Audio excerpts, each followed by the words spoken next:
ಎಲ್ಲ ನನ್ನ ಫ್ರೆಂಡ್ಸ್ಗೂ ಶುಭೋದಯ. ನಾನು ಇವತ್ತು ಬೆಳಗ್ಗೆ ಈ ವ್ಲಾಗ್ನ ಮಾಡ್ತಾ ಇದ್ದೀನಿ. ಒಂದು ಶಾರ್ಟ್ ವ್ಲಾಗ್ ಇದು, ನೇಚರ್ ಬಗ್ಗೆ ಅಷ್ಟೇ. ಸೊ ನೀವು ನೋಡ್ತಾ ಇರ್ಬೋದು, ನಾನೇನು ತೋರಿಸ್ತಾ ಇದ್ದೀನಿ ಅಂದರೆ ಇಬ್ಬನಿ ಅದು ಶೀಟ್ ಮೇಲೆ ಬಿದ್ದು, ಸೊ ಶೀಟಿಂದ ಅದು ಮಳೆ ಹನಿ ಥರ ಒಂದೊಂದೇ ತೊಟ್ಟಿಡ್ತಾ ಇರೋದು. ಸೊ ಇಬ್ಬನಿ ನಮಗೆ ಫೀಲ್ ಆಗೋದಿಲ್ಲ. ಬಟ್ ಯಾವುದಾದ್ರೂ ಥಿಂಗ್ಸ್ ಇರುತ್ತಲ್ಲ ವಸ್ತು ಮೇಲೆ ಅಥವಾ ಇದೇ ಥರ ಶೀಟ್ ಮೇಲೆಲ್ಲ ಬಿದ್ದು, ಸೊ ಅದು ಒಂದೊಂದೇ ಡ್ರಾಪ್ ಇಡ್ತಾ ಇರುತ್ತೆ. ಆಮೇಲೆ ಎಲೆ ಮೇಲೆಲ್ಲ ಬಿದ್ದಿರುತ್ತೆ, ಬಟ್ ನೆಲದ ಮೇಲೆಲ್ಲ ಅದು ವೆಟ್ಟಾದಂಗೆ ಕಾಣಿಸೋದಿಲ್ಲ. ಸೊ ಇದನ್ನು ನಾನು ತೋರಿಸ್ತಾ ಇದ್ದೆ ಅಷ್ಟೇ.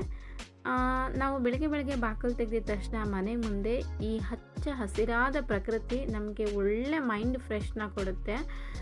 ಎಷ್ಟೇ ಟೆನ್ಷನ್ನಲ್ಲಿದ್ದರೂ ಬೇಜಾರಲ್ಲಿದ್ರೂ ಸೊ ಈ ಗ್ರೀನರಿ ನೋಡ್ತಾ ಇದ್ದಂಗೆ ಮೈಂಡ್ ಒಂದು ಸತಿ ರಿಫ್ರೆಶ್ ಆಗಿಬಿಡ್ಬೇಕು, ಆ ರೀತಿ ಫೀಲ್ ಕೊಡುತ್ತೆ.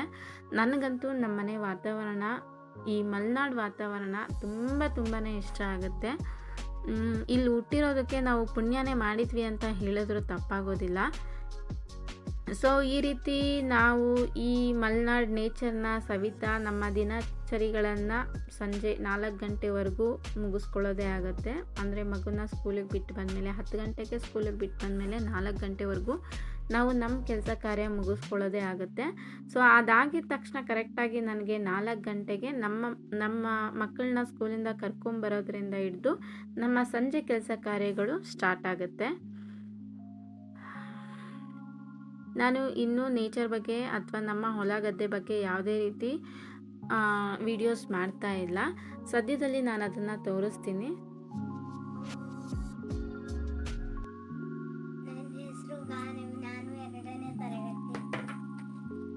ಏನು ಬರೀತಿದ್ಯಾ?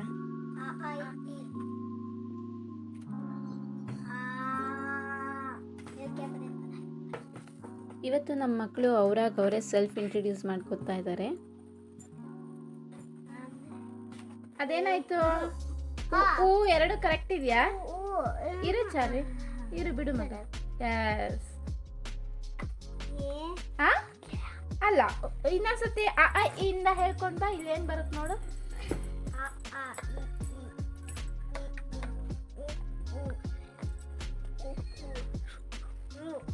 ಯಸ್.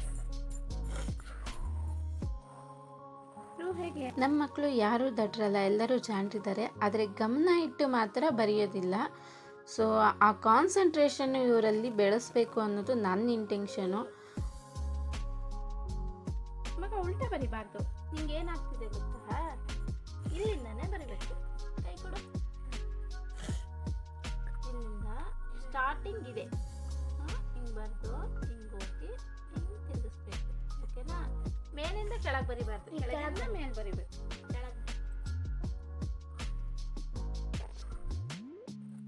ಬೇಡ, ಕೆಳಗೆ ಬರಿ.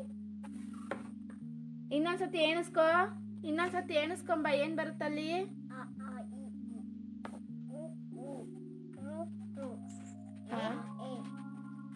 ರೂ ಬರಲ್ಲ.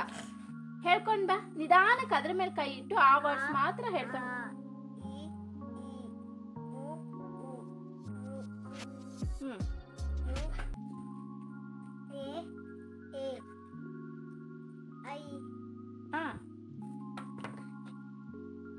ಏನ್ ಬರುತ್ತೆ ಅದು? ಐ ಆದ್ಮೇಲೆ ಏನು? ಅಲ್ಲಮ್ಮ, ಐ ಆದ್ಮೇಲೆ ಏನ್ ಬರುತ್ತೆ? ಒಂದೇ ತರ 3 ಜನ ಬರ್ತಾರೆ, ಆದ್ರೆ ತಲೆ ಮೇಲೆ ಮಾತ್ರ ಚೇಂಜ್ ಮಾಡ್ಕೊಂಡ್ ಬರ್ತಾರೆ. ನಿಧಾನ ಯೋಚನೆ ಮಾಡು.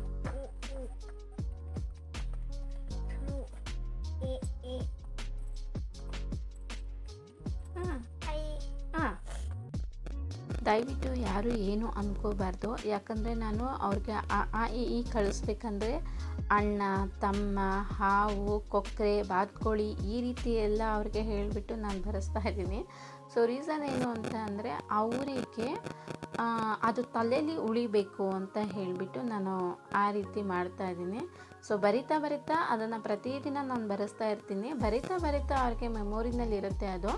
ಬಟ್ ಇವಾಗ ಅವರಿಗೆ ಅದು ಬರಬೇಕು. ಸೊ ಒಂದು ಕೋಳಿ ಕತ್ತು ಅಂತ ಹೇಳ್ತೀನಿ, ಹೋಗೆ ಸೊ ಕೋಳಿ ಕತ್ತು ಅಂತ ಹೇಳಿದಾಗ ಕೋಳಿ ಕತ್ತು ಉದ್ದ ಇರುತ್ತೆ, ಆವಾಗ ಓ ಬರಿಬೇಕು ಅಂತ ಅಂದ್ಕೊಳ್ಳೋದು.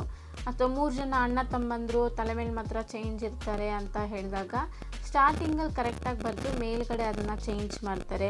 ಈ ರೀತಿ ಎಲ್ಲ ಚೇಂಜಸ್ ಮಾಡ್ತಾಯಿದ್ದೀನಿ. ಸೊ ದಯವಿಟ್ಟು ಯಾರು ಏನು ಅಂದ್ಕೋಬೇಡಿ. ಮಕ್ಕಳಿಗೆ ಹೊಡೆದು ಬರೆದು ಹೇಳ್ಕೊಳ್ಳೋದ್ರಿಂದ ಅವರು ನಿಜವಾಗ್ಲೂ ಕಲಿಯಲ್ಲ. ಆ ರೀತಿ ನಾವು ಹೊಡೆದು ಬರೆದು ಅವರಿಗೆ ಹೆದರಿಸ್ಬೇಕು ಅಂತ ಅಂದರೆ ಅದನ್ನು ನಾವು ಚಿಕ್ಕ ವಯಸ್ಸಲ್ಲೇ ನಾವು ಕಲಿಸ್ಬೇಕು, ಬಿಟ್ಟರೆ ಅವರು ದೊಡ್ಡ ಆದಮೇಲೆ ನಾವು ಅವ್ರನ್ನ ಬದಲಾಯಿಸೋದಕ್ಕಾಗಲ್ಲ. ಯಾಕಂದರೆ ಅವ್ರಿಗೆ ಇಷ್ಟ ಆಗಲಿಲ್ಲ ಅಂತ ಅಂದರೆ ನನಗೇನು, ನಾನು ಬರಲ್ಲ, ನಾನು ಕಲಿಯಲ್ಲ ಅಂತಾರೆ. ಸೊ ನಾಳೆ ದಿನ ಅವ್ರಿಗೆ ಆ ಪ್ರಭಾವ ಅಂದರೆ ಅದರ ಎಫೆಕ್ಟ್ ಗೊತ್ತಾಗಬಾರ್ದು ಅಂತ ಹೇಳಿ ಇವತ್ತು ನಾನು ಒದ್ದಾಡ್ತಾ ಇದ್ದೀನಿ ಅಂತ ನಾನು ಹೇಳಲ್ಲ, ಹೇಳ್ಕೊಡ್ತಾ ಇದ್ದೀನಿ. ಪಾಪ ಒದ್ದಾಡ್ತಾ ಇರೋದು ಅವರು, ಆವತ್ತು ಕಲ್ತಿಲ್ಲ, ಇವತ್ತು ಕಲಿಯೋದಕ್ಕೋಸ್ಕರ ಅವರು ಒದ್ದಾಡ್ತಾ ಇದ್ದಾರೆ. ಸೊ ಇದರಲ್ಲಿ ನಂದೊಂದು ಚಿಕ್ಕ ಅಳಿಲ್ಸಿವೆ ಅಷ್ಟೇ.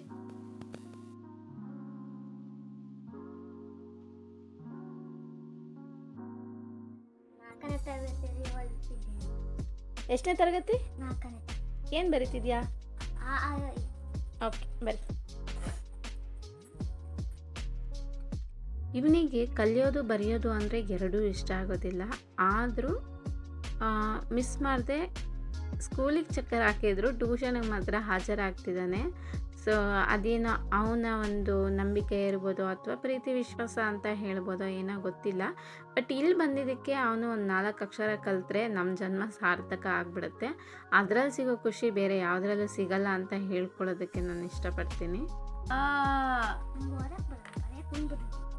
ಅದು ಮಾಡಬೇಕಲ್ವಾ? ಈ ಅಂತ ಓದ್ಕೋಬೇಕು. ಇಲ್ಲೇನು ಮಿಸ್ ಆಯಿತು ಅಂದ್ಕೋ, ಅವಾಗ ಏನು ಮಾಡಬೇಕು ಗೊತ್ತಾ? ಇಲ್ಲಿಂದ ಹೇಳ್ಕೊಬರ್ಬೇಕು. ಆ ಈ ಅಂತ. ಇವಾಗ ನೋಡು, ಈ ಅಂದಾಗ ನೆಕ್ಸ್ಟ್ ಏನು ಬರುತ್ತೆ? ಹೂ ಬರುತ್ತೆ. ಅಲ್ಲೇ ಗೊತ್ತಾಗ್ಬಿಡುತ್ತಲ್ವಾ? ಓದೋದು ಫಸ್ಟ್ ಕಲಿಬೇಕು. ನೀವು ಬರ್ಕೊಂಡೇ ಹೋದರೆ ಮತ್ತೆ ಓದೋಕೆ ಬರಲ್ಲ.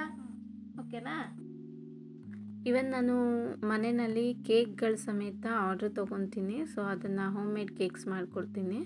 ಮಕ್ಕಳೆಲ್ಲ ಹೇಳ್ತಾ ಇದ್ರು, ಆಂಟಿ ಕೇಕ್ ಮಾಡೋಣ ಅಂತ ಹೇಳ್ತಿದ್ರು. ಅದಕ್ಕೆ ನಾನು ಹೇಳಿದ್ದೀನಿ, ನೀವು 3 ಜನನೂ ಆ ಇಂದ ಲಾವರೆಗೂ ಯಾವತ್ತು ತಪ್ಪಿಲ್ಲದೆ ಬರೀತೀರೋ ಸೊ ಅವತ್ತು ನೆಕ್ಸ್ಟ್ ಡೇನೇ ಕೇಕ್ ಅಂತ ಹೇಳಿದ್ದೀನಿ. ನೀವು ತಿನ್ನೋ ಅಷ್ಟು ಕೇಕ್ ಮಾಡೋಣ ಅಂತ ಹೇಳಿದ್ದೀನಿ. ಇಲ್ಲ, ನಾವೆಲ್ಲರೂ ಕಲಿತೀವಿ ಅಂತ ಹೇಳಿದ್ದಾರೆ. ಇನ್ನೊಂದು 3-4 ಡೇಸಲ್ಲಿ ಕಲಿಬೇಕು ಅಂತಲೂ ಟೈಮ್ ಕೊಟ್ಟಿದ್ದೀನಿ. ನೋಡೋಣ ಅದ್ರ ಮೇಲೆ ಇನ್ನು ಆಸೆಗೋಸ್ಕರನಾದರೂ ಬರೀತಾರ ಅಂತ ಹೇಳಿ. Very good. ಹಾಂ,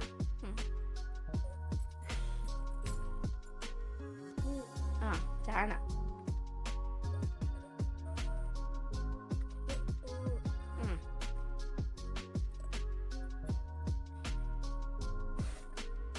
ಅದೇನು? ಜಾಣ.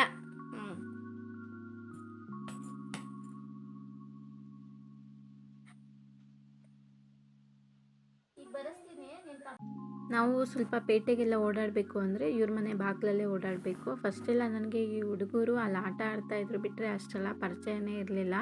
ಬಟ್ ಯಾವಾಗ ಈ ಟ್ಯೂಷನ್ ಮಾಡೋಕ್ಕೆ ಸ್ಟಾರ್ಟ್ ಮಾಡಿದ್ಮೇಲೆ ಅವರಿಗೆ ನನ್ನ ಪರಿಚಯ, ನನಗೆ ಅವ್ರ ಪರಿಚಯ ತುಂಬ ಕ್ಲೋಸಾಗಿ ಆಯಿತು. ಆಮೇಲೆ ಬೆಳಗ್ಗೆ ಮಾರ್ನಿಂಗ್ ಕೂಡ ನಾನು ನನ್ನ ಮಗಳನ್ನ ಸ್ಕೂಲಿಗೆ ಕರ್ಕೊಂಡು ಹೋಗ್ಬೇಕಂದ್ರೆ ಅವರು ಕೂಡ ನನ್ನ ಜೊತೆನೇ ಗಾಡಿನಲ್ಲಿ ಬರ್ತಾರೆ. ನಾನು ಬರೋದಕ್ಕೋಸ್ಕರ ಅವರು ನನಗೋಸ್ಕರ ವೆಯ್ಟ್ ಮಾಡಿ ನೋಡ್ಕೊಂಡು ಹೋಗ್ತಾ ಇರ್ತಾರೆ. ಅವರೇನು ಟೈಮಿಂಗ್ಸ್ ತನಕ ವೆಯ್ಟ್ ಮಾಡ್ತಾ ಇರೋದಿಲ್ಲ. ಕರೆಕ್ಟಾಗಿ 9:30 ಅಂದಿದ ತಕ್ಷಣ ಅವ್ರು ಸ್ಕೂಲಿಂದ ಹೊರಟು ಬಿಡ್ತಾರೆ. ಹೋಗ್ತಾ ರೋಡಲ್ಲಿ ನಾನು ಬರ್ತೀನೇನೋ ಅಂತ ವೆಯ್ಟ್ ಮಾಡ್ತಿರ್ತಾರೆ. ಬಟ್ ನಾನು ಬಂದಿದ ತಕ್ಷಣ ಪಾಪ ಬೇಗ ರೇಖಾ ಆಂಟಿ ಬಂದರು ಅಂತ ಗಾಡಿನಲ್ಲಿ ಹತ್ಕೋತಾರೆ. ರೀ, ನಾವು ಹುಟ್ಟಿದ ಮೇಲೆ ಸಾಯೋ ಅಷ್ಟೊತ್ತರಲ್ಲಿ ತೊಗೊಂಡೋಗೋದು ಏನೂ ಇಲ್ಲ ಕಣ್ರಿ. ಇದನ್ನು ಪ್ರೀತಿ ವಿಶ್ವಾಸ ಮತ್ತು ಆ ಮಕ್ಕಳು ಮಾತು, ಮಕ್ಕಳು ಅಂತ ಅಲ್ಲ, ಯಾರೇ ನಮ್ಮ ನೆರೆಹೊರೆಯವರು ದೊಡ್ಡವರಾಗಿರಲಿ, ಒಂದು ಪ್ರೀತಿ ವಿಶ್ವಾಸದಲ್ಲಿ ಮಾಡ್ತಾ ಇರ್ತಾರಲ್ಲ. ಸೊ ಅದಕ್ಕಿಂತ ಸಂತೋಷವಾದ ವಿಚಾರ ಅಥವಾ ವಿಷಯ ಯಾವುದೂ ಇಲ್ಲ ಅಂತ ನಾನು ಭಾವಿಸ್ತೀನಿ. ಅದರಲ್ಲೂ ಈ ಮುದ್ದು ಮನಸ್ಸಿನ ಮುದ್ದು ಮಕ್ಕಳು ಇರ್ತಾರಲ್ಲ, ರಿಯಲಿ ತುಂಬಾ ಖುಷಿ ಆಗುತ್ತೆ. ಆಮೇಲೆ ಇವ್ರ ಜೊತೆ ಟೈಮ್ ಸ್ಪೆಂಡ್ ಮಾಡಬೇಕಂದ್ರೆ ನನಗೆ ಎಷ್ಟೇ ಕೆಲಸ ಇದ್ರೂ ಒಂಥರ ನಾನು ಟೈಮ್ ಮಾಡ್ಕೋಬೇಕು, ಇವ್ರ ಜೊತೆ ಟೈಮ್ ಸ್ಪೆಂಡ್ ಮಾಡಬೇಕು ಅಂತ ಅನಿಸುತ್ತೆ. ಕೆಲವೊಂದು ಸತಿ ಈ ಮಕ್ಕಳು ನನ್ನನ್ನು ರಿಟರ್ನ್ ನನ್ನ ಬಾಲ್ಯಕ್ಕೆ ತೊಗೊಂಡೋಗಿ ವಾಪಸ್ ಕರ್ಕೊಬರ್ತಾರೆ ಅಂತ ಒಂದು ಒಳ್ಳೆ ಫೀಲ್ ನನಗಾಗುತ್ತೆ. ಇವ್ರ ಜೊತೆ ಕೂತ್ಕೊಂಡ್ರೆ ನನಗೆ ಎಷ್ಟೇ ಕೆಲಸ ಇದ್ರೂ ಎದ್ದೋಗಬೇಕು ಅಂತ ಅನಿಸಲ್ಲ. ಇನ್ನೊಂದು ಸ್ವಲ್ಪ ಹೊತ್ತು ಕೂತ್ಕೊಂಡು ಇವ್ರ ಜೊತೆ ಟೈಮ್ ಸ್ಪೆಂಡ್ ಮಾಡೋಣ ಅನ್ನೋ ಫೀಲ್ ಆಗುತ್ತೆ. ಸಣ್ಣ ಮಕ್ಕಳನ್ನ ತಿದ್ದಿ ಹೇಳ್ಕೊಡೋದು ಸ್ವಲ್ಪ ಕಷ್ಟನೇ ಇದೆ. ಯಾಕಂದರೆ ಗಿಡವಾಗಿ ಬಗ್ಗದ್ದು ಮರವಾಗಿ ಬಗ್ಗಿತ್ತೆ ಅನ್ನೋದೊಂದು ಗಾದೆನೇ ಇದೆ. ಈಗ ಅವ್ರನ್ನ ಬಗ್ಗಿಸ್ಬೇಕು ಅಂದರೆ ಕಷ್ಟ, ಬಟ್ ಅಸಾಧ್ಯ ಅಂತ ಏನೂ ಇಲ್ಲ, ಸಾಧ್ಯ ಆಗುತ್ತೆ, ಕಷ್ಟ ಇದೆ. ಆದರೆ ನೋಡೋಣ, ನಮ್ಮ ಒಂದು ಪ್ರೀತಿ ವಿಶ್ವಾಸಕ್ಕೆ ಅವ್ರೇನಾದರೂ ಕಲಿತಾರ ಅಂತ ಹೇಳಿ. ನೀವು ನಮ್ಮ ಜೊತೆನೇ ಇರ್ತೀರಾ ಅಲ್ವಾ? ಇವತ್ತು ಹೇಗಿದ್ದಾರೆ ಅವರು, ಇನ್ನೊಂದು ವಾರದಲ್ಲಿ ಏನು ಚೇಂಜಸ್ ಆಗುತ್ತೆ, ಅನಂತರ ಒಂದು ತಿಂಗಳಲ್ಲಿ ಏನು ಚೇಂಜಸ್ ಆಗುತ್ತೆ ನೋಡೋಣ. ಸಾಧಾರಣ ಇವರು ಕನ್ನಡ ಓದೋಕ್ಕೆ ಕಲಿಯೋ ಅಷ್ಟಾದರೆ ನನಗೆ ತುಂಬಾ ಖುಷಿ ಆಗುತ್ತೆ.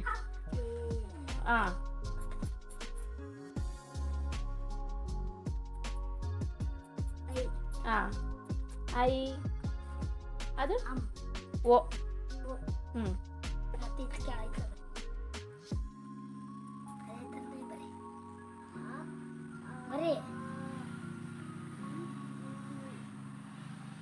ಎಸ್ ಓ. ಏನದು ಉದ್ದ ಕೇಳಿ ಓ ಅಂತ.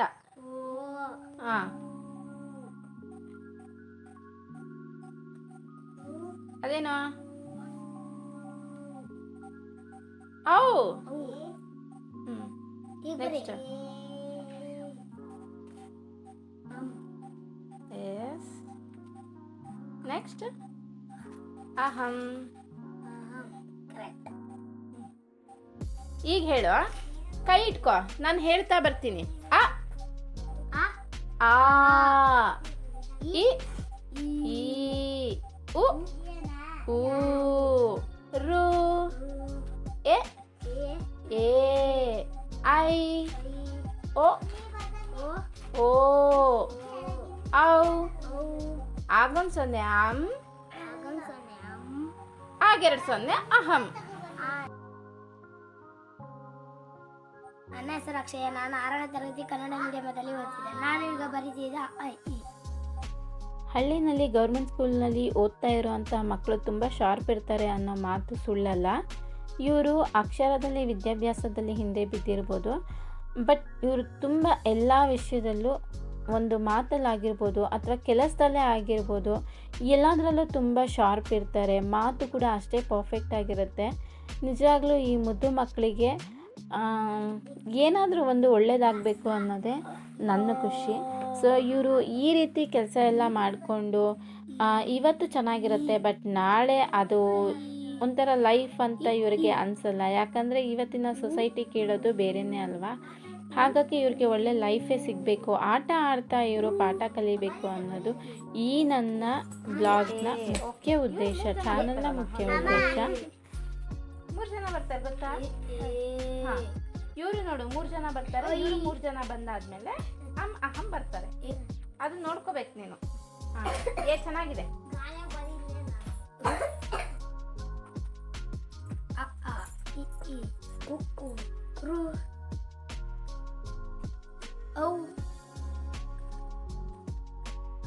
ಏನಿದು?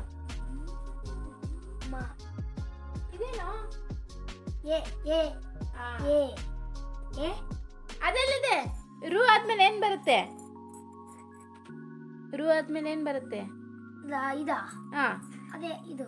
ಅದಾದ್ಮೇಲೆ ಏನು? ನೀನೇನ್ ಬರ್ದಿದ್ಯಾ ಇಲ್ಲಿ? ನೀವೇ ನೋಡ್ತಾ ಇರ್ಬೋದು, ಆ ಇಂದ ಅಹಂವರೆಗೂ ಬರೆಯೋದಕ್ಕೆ ಎಷ್ಟು ಒದ್ದಾಡ್ತಾ ಇದ್ದಾನೆ ಅಂತ. ನನಗೆ ಹೇಳಿದಾನ ಅವನು 3-4 ಡೇಸಲ್ಲಿ ನಾನು ಕಲ್ತ್ಕೋತೀನಿ, ಇಲ್ಲಾವರೆಗೂ ಕಲ್ತ್ಕೋತೀನಿ ಅಂತ ಹೇಳಿ. ನೋಡೋಣ ಹಳ್ಳಿ ಮಕ್ಕಳ ಪ್ರಾಮಿಸ್ ಎಷ್ಟರ ಮಟ್ಟಿಗೆ ಉಳಿಸ್ಕೋತಾರೆ ಅಂತ ನೆಕ್ಸ್ಟ್ ವ್ಲಾಗಲ್ಲಿ ನಾನು ಹಾಕ್ತಾ ಇರ್ತೀನಿ. ದಯವಿಟ್ಟು ತಪ್ಪದೇ ಚೆಕ್ ಮಾಡ್ತಾ ಇರಿ. ಅದಕ್ಕೆ ನೀವು ಮಾಡಬೇಕಾಗಿರೋದು ಇಷ್ಟೇ, ಲೈಕ್ ಮಾಡಿ, ಶೇರ್ ಮಾಡಿ, ಸಬ್ಸ್ಕ್ರೈಬ್ ಮಾಡ್ಕೊಳ್ಳಿ. ಚಿಕ್ಕದ್ ಬರಿ, ತಮ್ಮನ್ ಬರಿ ಫಸ್ಟ್, ಆಮೇಲೆ ಅಣ್ಣನ್ ಬರಿ. ಎಸ್. ಏಯ್ ಅವನ ಅಣ್ಣ ಎಲ್ಲೋಯ್ತು? ಏ ಅಣ್ಣ ಎಲ್ಲೋದ?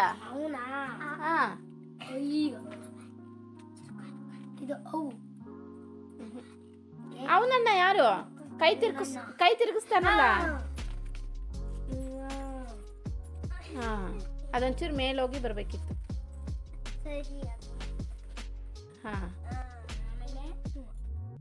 ದಯವಿಟ್ಟು ಯಾರು ಏನು ಅನ್ಕೋಬೇಡಿ, ಕೈ ತಿರುಗಿಸೋದು ಕಾಲು ತಿರುಗಿಸೋದು ಅಂತ ಎಲ್ಲ ಹೇಳ್ತಾ ಇದ್ದಾಳೆ ಅಂತ. ನಾನು ಅವ್ರಿಗೆ ನೆನಪಿರಲಿ ಅಂತ ಹೇಳಿ ಈ ರೀತಿ ಹೇಳ್ತಾ ಇದ್ದೀನಿ.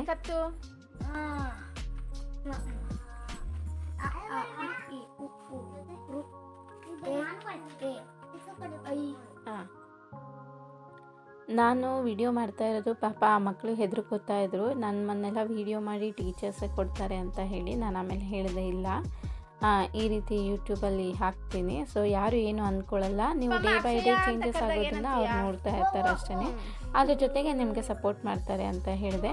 ಸೊ ಅವರು ತುಂಬ ಖುಷಿ ಆಗಿಬಿಟ್ರು, ನಾವು ಯೂಟ್ಯೂಬಲ್ಲಿ ಬರ್ತೀವ ಅಂತ ಹೇಳಿ. ತುಂಬ ಮುಗ್ಧ ಮನಸ್ಸಿನ ಮುದ್ದು ಮಕ್ಕಳು.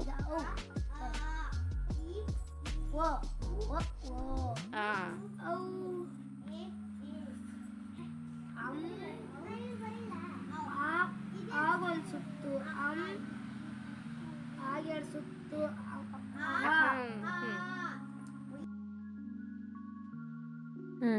ಹೀಗೆ ಅವ್ರಿಗೆ ಅಹಾವರೆಗೂ ಕಲಿಸ್ಕೊಡೋ ಅಷ್ಟೊತ್ತರಲ್ಲಿ ಇವತ್ತಿನ ಪಾಠ ನಡೀತಾ ಇತ್ತು. ಅದ್ರ ಜೊತೆಗೆ ನನ್ನ ಮಕ್ಕಳು ಹೋಮ್ವರ್ಕು. ಸೊ 3 ಮಕ್ಕಳದು ಪಾಠ ಮೇಂಟೈನ್ ಮಾಡೋದು ಸ್ವಲ್ಪ ಕಷ್ಟನೇ, ಯಾಕಂದರೆ ನಾವು ಬೇಸಿಕಲಿ ಫಾರ್ಮರ್ಸ್ ಆಗಿರೋದ್ರಿಂದ ನಮ್ಮ ತೋಟಕ್ಕೂ ಕೂಡ ಔಷಧಿ ಹೊಡೆಯೋಕ್ಕೆ ಬಂದಿದ್ದರು. ಸೊ ತೋಟ ಅಂತ ಅಂದರೆ ನಾವು ಕ್ಯಾಶ್ಯೂ ಹಾಕಿದ್ದೀವಿ, ಗೋಡಂಬಿ. ಅದು ಮಲೆನಾಡು ಸೈಡಲ್ಲಿ ರಾ ಕ್ಯಾಶ್ಯೂಗೆ ಗೇರ್ ಪೀಠ ಅಂತ ಹೇಳ್ತಾರೆ. ಸೊ ಅದಕ್ಕೆ ಬೇರೆ ಔಷಧಿ ಹೊಡಿತಾಯಿದ್ರು. ಸೊ ಅಲ್ಲಿ ಬೇರೆ ಬ್ಯುಸಿಯಾಗಿದ್ದೆ ನಾನು. ಅದರ ಜೊತೆಗೆ ಮಕ್ಕಳಿಗೆ ತಿನ್ನಲಿಕ್ಕೆ ಏನಾದರೂ ಮಾಡಬೇಕು ಅಲ್ವಾ, ಅದನ್ನು ನೋಡ್ಕೋಬೇಕು. ಆಮೇಲೆ ಅವ್ರಿಗೆ ಇವ್ರನ್ನೇ ನಾನು ಬಿಟ್ಟು ಹೋಗೋ ಹಾಗೂ ಇಲ್ಲ. ಸೊ ಇವ್ರ ಕಡೆನೂ ನಾನೊಂದು ಗಮನ ಹರಿಸ್ಬೇಕಿತ್ತು, ಅವ್ರ ಜೊತೆ ಹೋಮ್ವರ್ಕು ಹಾಕ್ಕೊಡ್ಬೇಕಿತ್ತು. ಹೀಗೆ ಒಟ್ಟಿನಲ್ಲಿ ದಿನಚರಿ ನಡೀತಾ ಇತ್ತು. ಬಟ್ ಈ ಟೈಮ್ ಇದೆಯಲ್ಲ, ನನಗೆ ಇದೊಂಥರ ಖುಷಿ ಕೊಡುವಂಥ ಟೈಮು. ಇದನ್ನು ನಾನು ಹೆವಿ ವರ್ಕ್ ಅಂತ ಅಂದ್ಕೊಳ್ಳಲ್ಲ, ಇದನ್ನು ನನಗೆ ಗೋಳು ಅಂತಲೂ ನಾನು ಹೇಳೋದಿಲ್ಲ. ನಿಜವಾಗ್ಲೂ ಇದು ಒಂಥರ ಪುಣ್ಯದ ಕೆಲಸ ಅಂತಲೇ ಹೇಳ್ಬೋದು. ಯಾಕಂದರೆ ಮಕ್ಕಳಿಗೆ ವಿದ್ಯಾಭ್ಯಾಸ ಹೇಳ್ಕೊಡೋದು ಅಂತ ಅಂದರೆ ಅದು ಸಾಧಾರಣ ಕೆಲಸ ಅಲ್ಲ, ಅದು ಪುಣ್ಯ ಮಾಡಿದರೆ ಮಾತ್ರ ಆ ರೀತಿ ಕೆಲಸ ಸಿಗೋದು ಅಂತ ಹೇಳ್ತಾರೆ. ಅದು ನನಗೆ ತುಂಬ ಸಂತೋಷ ಆಗಿದೆ, ತುಂಬ ಖುಷಿ ಕೊಟ್ಟಿದೆ. ಇವರು ತುಂಬ ಬಡ ಮಕ್ಕಳು, ಕೂಲಿ ಮಾಡಿ ತಿನ್ನಬೇಕಾಗಿರುವಂಥ ಜೀವನ. ಪಾಪ ಇವರು ಸಿಟಿ ಕಡೆ ಅಂತ ಹೋಗೋದೇ ಎಷ್ಟೋ ವರ್ಷಕ್ಕೆ ಒಂದು ಸತಿ ಅಂತಲೇ ಹೇಳ್ಬೋದು. ಅದು ಬಿಟ್ಟರೆ ಇವರಿಗೆ ಹೀಗೆ ಕಾಡು ಮೇಡು ಹೊಲ ಗದ್ದೆ ಮರ ಅದು ಇದು ಅಂತಲೇ ಅವರು ಕಾಲ ಕಳೀತಾರೆ, ಖುಷಿಯಾಗಿರ್ತಾರೆ. ಸೊ ಇಂಥ ಮಕ್ಕಳ ಲೈಫಲ್ಲಿ ಒಂದು ದಿನದಲ್ಲಿ ಒಂದು ಸ್ವಲ್ಪ ಹೊತ್ತು ನಾನು ಟೈಮ್ ತಗೊಳ್ಳೋದ್ರಿಂದ ನನಗೆ ತುಂಬ ಖುಷಿ ಸಿಗುತ್ತೆ.